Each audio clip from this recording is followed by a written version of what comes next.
ایک حدیث میں حضور نے فرمایا پورے کرۂ ارضی پر نہ کوئی گھر بچے گا اور نہ کوئی خیمہ جس میں کہ اللہ کا دین داخل نہ ہو جائے. متن آپ پڑھ لیجئے گا اس کتاب سے. ایک حدیث میں فرمایا اللہ نے مجھے پوری زمین کو سکیڑ کر لپیٹ کر دکھا دیا, پوری زمین دکھا دی. اور یہ بات سن لو مجھ سے, میں نے زمین کے سارے مشرق بھی دیکھ لیے, مغرب بھی دیکھ لیے, اور جو جو علاقے بھی زمین کے مجھے دکھائے گئے ہیں ان سب پر میری امت کی حکومت قائم ہوگی. یہ احادیث آپ اس کتاب میں پڑھ لی. نوید جاں فضا ہے, خلافت قائم ہوگی اور عالمی ہوگی. اب دو باتیں مجھے عرض کرنی ہے. پہلے تو اسی نوید کے سلسلے کا آخری حصہ کیا ہے. 3 احادیث اس کتابچے میں آپ کو ایسی ملیں گی جس سے اندازہ ہوتا ہے کہ اس کا آغاز جو ہوگا وہ پاکستان اور افغانستان کی سرزمین ہے.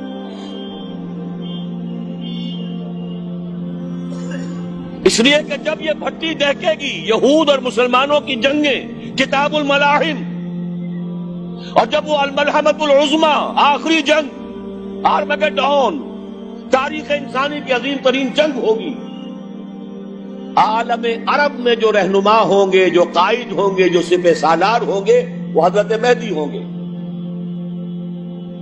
اہل تشیع کا تصور مہدی اور ہے, ہمارا اور ہے. ان کے نزدیک ان کے 12ویں امام جو روپوش ہے, امام غائب, وہ ظاہر ہو جائے. ہمارے نزدیک جیسے ہمارے ہاں اور بہت سے مجددین پیدا ہوتے رہے. ابو داؤد کی روایت ہے, حضور نے فرمایا ان اللہ یبعث فی هذه الامه علی راس کل 100 عام من یجدد لها دینها. ہر صدی میں مجدد پیدا ہوتے رہے. ایسے ہی ایک مجدد, لیکن بہت بڑے مجدد, مجدد کامل پیدا ہوں گے, اور وہ حضرت مہدی ہوں گے. اس پر میری مفصل تقریر لاہور میں ہو چکی ہے قرائن کے حوالے سے, چونکہ مجھے وہ بھٹی دہکتی ہوئی نظر آ رہی ہے. میرے نزدیک شاید 1997 کے اندر ہی مسجد اقصی شہید کر دی جائے, اور جب وہ ہوگی پورے عالم عرب میں بالخصوص, آخر ان میں ایمان ہے, ان میں وہ لوگ بھی ہیں جن کو فنڈامنٹلسٹ کہا جاتا ہے, ہر ملک میں ہے.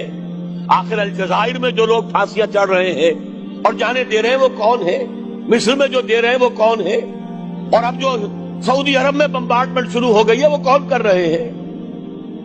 اگر مسجد اقصی شہید ہو گئی اور وہ پیس پروسیس جو شروع کیا تھا اسحاق رابین نے, اور یہ کہ امریکہ کے زیر اثر اب وہ ختم ہو رہا ہے, نظر آ رہا ہے, دھجیاں بکھر گئی اس کی.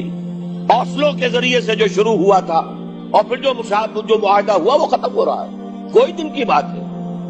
اور جیسا کہ میں نے عرض کیا, جیسے مذہبی جنونی نے مسجد الخلیل میں داخل ہو کر 27 مسلمانوں کو شہید کر کے خودکشی کر لی, خود بھی اپنے آپ کو مار لیا, جیسے یہودی جنونی یہودی نے اسحاق رابین کو قتل کر دیا, ایسے ہی کوئی یہودی جائے گا اور مسجد کے نیچے اس ٹنل کے اندر کوئی ایسا مواد رکھائے گا کہ وہ مسجد شہید ہو جائے گا.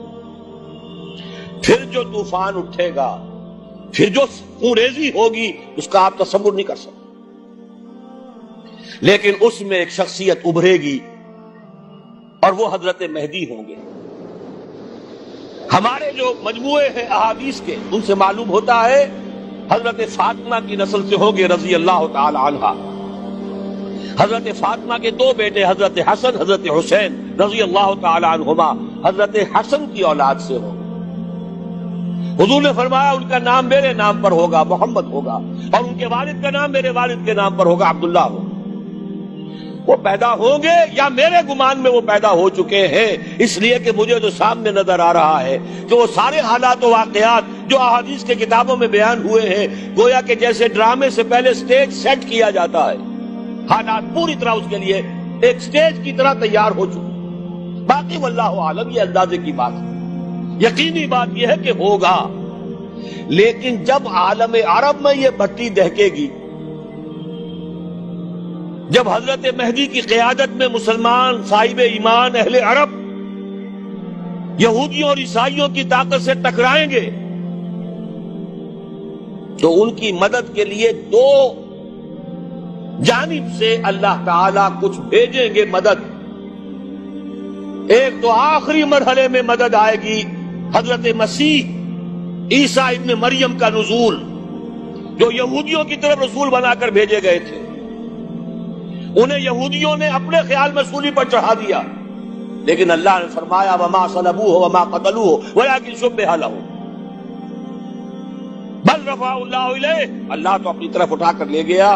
اور احادیث صحیحہ جو کہ ہمارے ہاں متواترہ کے درجے میں ہیں، وہ احادیث جو صحیح ہیں کی ہیں، ان سے ثابت ہے کہ حضرت عیسیٰ ابن مریم دوبارہ زمین پر آئیں گے. اور یہودیوں کا سب سے بڑا سرغنہ جو خود مسیح ہونے ہی کا دعویٰ کر رہا ہوگا، مسیح الدجال، اسے حضرت مسیح قتل کرے.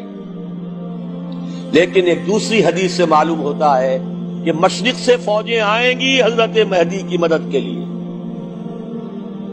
یخرجون ناس من المشرق یؤدون للمہدی یعنی سلطانہ. مشرق کی طرف سے فوجیں آئیں گی کہ جو مہدی کی حکومت کو مستحکم کرے.